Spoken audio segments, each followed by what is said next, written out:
Well, how to wake up early. I know how it feels. It seems like the whole world works on an entirely different schedule than your body does. All these videos about how I wake up at 5 a.m. and this miracle morning bestseller. It seems like for everybody the morning is a miracle except you. Do you feel it?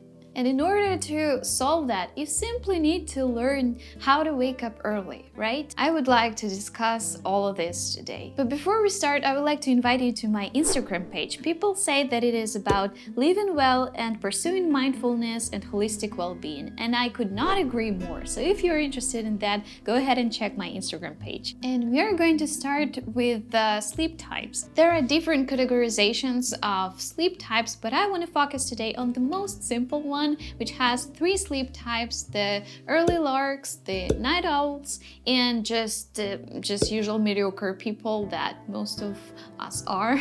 Different studies show different percentages of these sleep types, but Israeli scientists came up with this percentage. Here come several interesting questions. First of all, do you actually need to wake up early?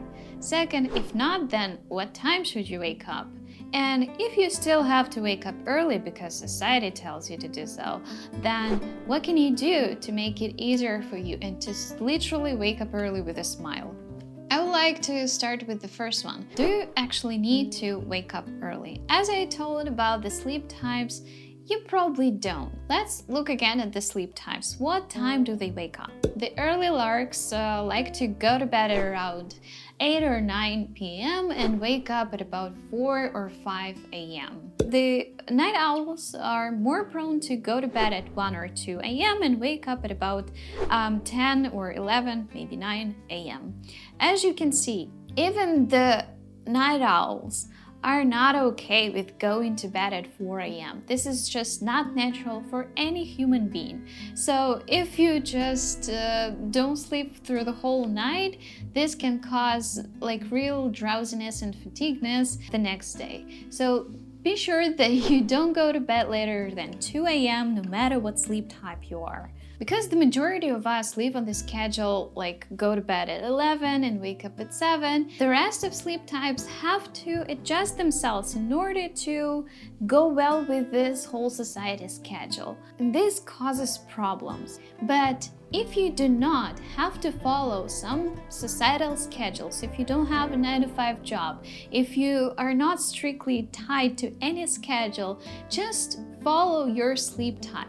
No, you don't have to wake up early. No, it's not a universal solution that will make us all feel good.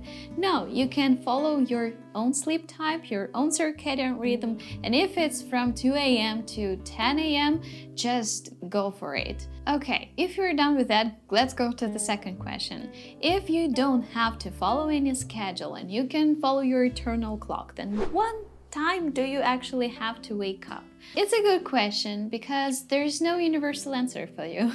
You just need to track your own behavior, try to investigate how you're feeling this day when you go to bed at this time and wake up at this time. Try to observe your condition, your state of mind, your mental well-being during different sleep schedules and find what feels good for you exactly.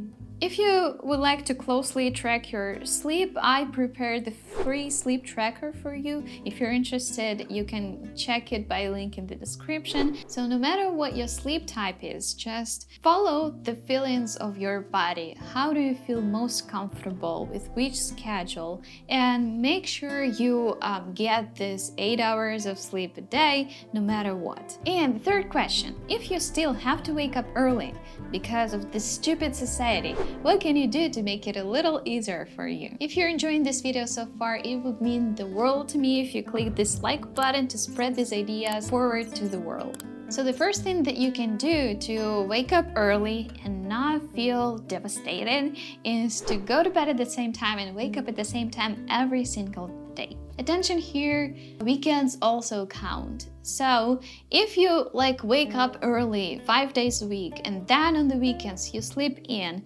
your circadian rhythm, your body, they are just all messed up all the time, and it's hard for you to wake up early the next morning, you know? So it's more beneficial to completely shift your sleep type and sleep schedule to exact time every day going to bed and exact time every day waking up in order to feel great waking up early. Second, create a nice, enjoyable morning routine.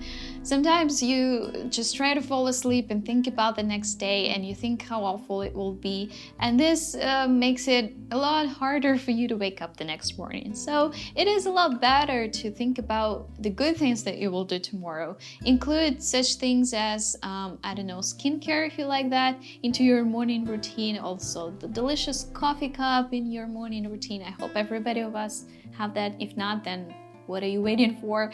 And include some of the other things that you are really enjoying to do into your morning routine, and it will make a little easier for you to wake up because there's something you're looking forward to, and you know that this struggle will be just only short 5 to 10 minutes the first minutes you wake up, and later it will be all the very enjoying process. And don't think bad about your work or activities that you have to do the next day. Try to find the good stuff that you feel doing the things that you have to do. Like, there are some small stuff that you can enjoy, I'm pretty sure. 3, if you want to wake up early with a smile, create a soothing evening routine. So if you have to go to bed at a certain time each day, you need to prepare your body for it by taking a shower, maybe to lower your body temperature, by turning off the lights 2 hours before going to bed to help the melatonin production, by doing something soothing and calm in order to lower your heart rate. Or you can maybe eliminate the electronics in the bed. This also helps a lot. And if you can't fall asleep for a while, it's better to just go maybe drink some herbal tea or maybe read a little instead of lying in bed, not to create this false connection between bed and other activities rather than sleeping. Okay, there's the whole science behind sleep, and if you want to know more about it, please follow my Instagram. I tell about it more there.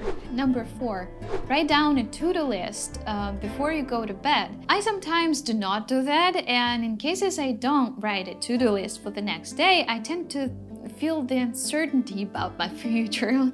Yeah, I know that's only for a day, but I still feel very uncertain and insecure about what happens tomorrow, what will I do? And I tend to have anxiety because of that. And in the morning, I have less of the sense of purpose waking up because I don't have a to-do list. I don't know what exactly I'm gonna do. So it is better to follow the rule of writing your to-dos before going to bed in order to prepare yourself for tomorrow and just leave it alone and not think about it. And the last tip is choose a calming and not aggressive alarm clock. There's nothing worse that can happen to you and your mood in the morning than a very annoying sound of your alarm clock. So if you have the aggressive one, try to switch to a calming one, and maybe it can help you wake up with a smile finally. If you like this video, please give it a thumbs up. If you would like to know more about mindfulness, minimalism, subscribe to my newsletter. It's completely free and it's very inspiring. If you want to support my channel, I will leave the link of my Patreon page, also my Instagram page that I really recommend you to check out. And my previous video was about things that I am not doing the next year. It will be right here. You can continue watching and have the most wonderful day. Goodbye.